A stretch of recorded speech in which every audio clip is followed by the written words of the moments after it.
Jeremy Corbyn. Thank you, Mr. Speaker. I would like to thank the Prime Minister for advance sight of her statement and to echo absolutely her words about the service of our emergency and public services. The attack in Salisbury was an appalling act of violence. Nerve agents are abominable if used in any war. It is utterly reckless to use them in a civilian environment. This attack in Britain has concerned our allies in the European Union, NATO and the UN, and their words of solidarity have strengthened our position diplomatically. Our response as a country must be guided by the rule of law, support for international agreements and respect for human rights. So when it comes to the use of chemical weapons on British soil, it is essential that the government works with the United Nations to strengthen its chemical weapons monitoring system and involves the Office of the Prohibition of Chemical Weapons.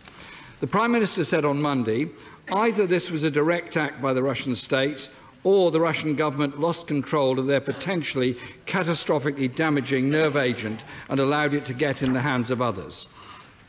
Our response must be both decisive and proportionate and based on clear evidence.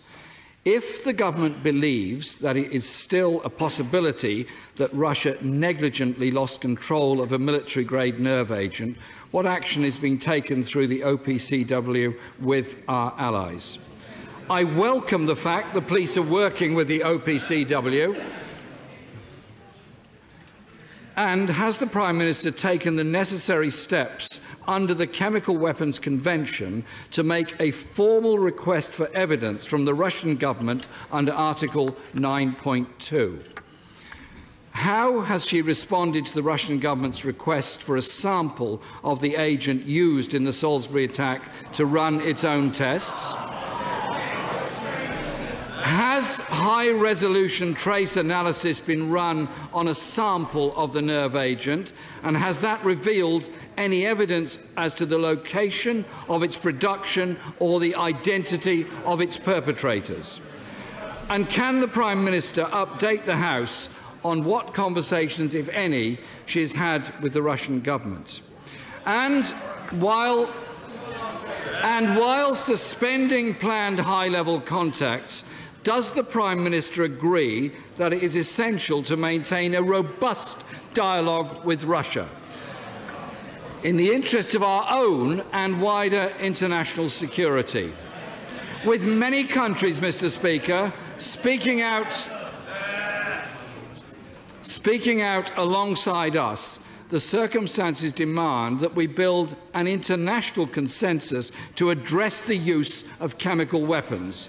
We should urge our international allies to join us and call on Russia to reveal without delay full details of its chemical weapons programme to the Organisation for the Prohibition of Chemical Weapons. It is, as we on these benches have expressed before, a matter of huge regret that our country's diplomatic capacity has been stripped back with cuts of 25% in the last 5 years. It is, Mr. Speaker,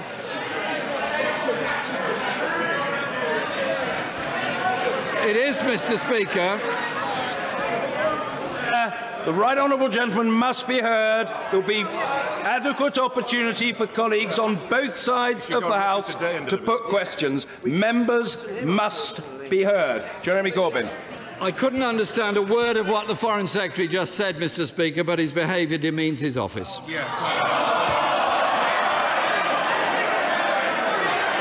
It is in moments such as these that governments realise how vital strong diplomacy and political pressure are for our security and national interest.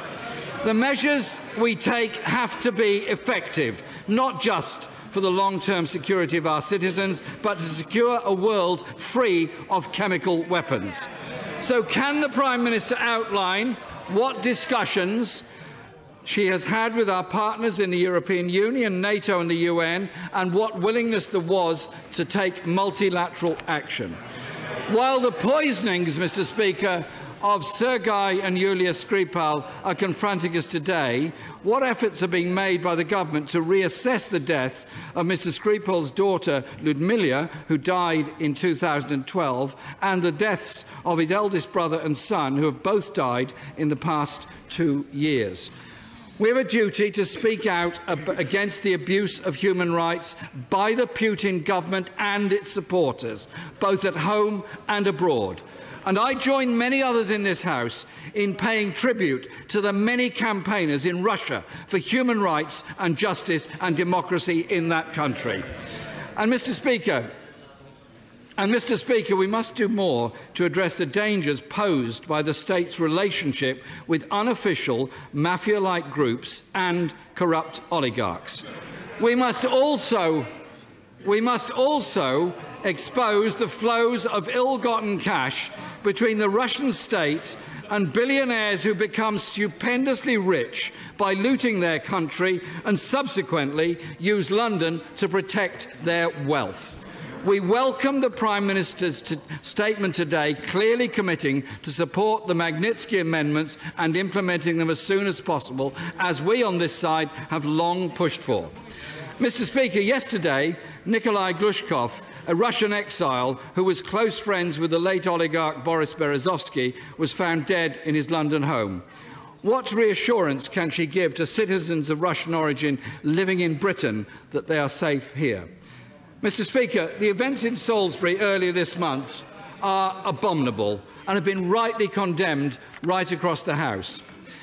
Britain has to build a consensus with our allies, and we support the Prime Minister in...